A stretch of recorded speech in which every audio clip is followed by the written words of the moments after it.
My story for Smart Recovery. My addiction nightmare began in early 2005, near my 55th birthday. I'd been doing well in life, buying and selling real estate as a single woman for 20 plus years. My newest project was an acquisition of some private acreage near downtown. My dream was to build a private retreat offering spiritual healing. As an act of compassion, I decided to help some of the homeless people in the area who were forced to live under bridges, suffering in the cold. First giving work to a couple who needed money for a bus ticket home, the word spread quickly. The plan developed into giving them jobs, using the skills and labor for my project while helping them to earn money to get much-needed shelter.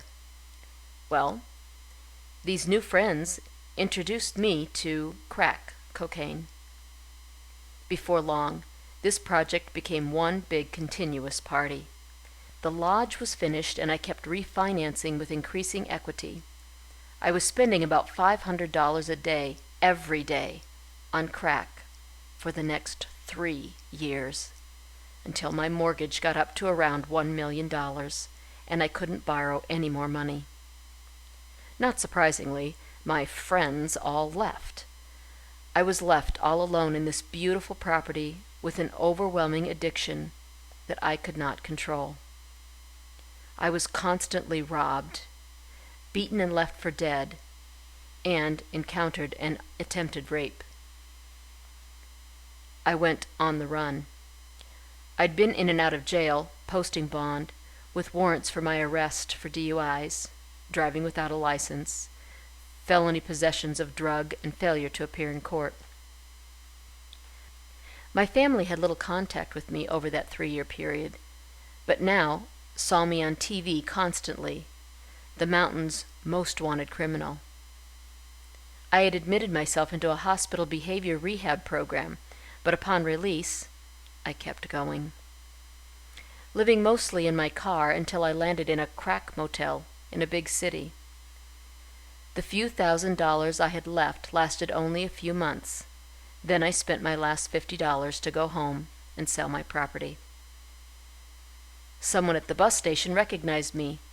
There was a reward out on me, and they reported me to the local police. I was immediately picked up by a dozen police officers, handcuffed, and was met by news cameras. I spent 12 months in prison. Upon release, I was handcuffed and taken back to jail for another 60 days. Was finally set free June 2009 and completed my time of probation yesterday. Having been desperately seeking recovery, I honestly felt that I would continue to struggle for the rest of my life until I attended the Smart Recovery Gathering in October of 2009. I now recognize that I'm not powerless over my addiction. My self-esteem had been shattered. Having spent the past 4 years with other crack addicts and alcoholics, I continued to have the dreams, thoughts, and cravings. The new friends of Smart Recovery welcomed me right away. The speakers and attendees spoke intelligently of viable choices and gave me hope. I had empowering conversations with Henry, Spencer, and Tom. John's Tool Workshop helped direct me toward my own transformation. Our wonderful tour of the most fascinating places in Chicago changed my focus from a meaningless existence. I value these new friendships and look forward to a bright future for all of us as we continue to reach out to each other.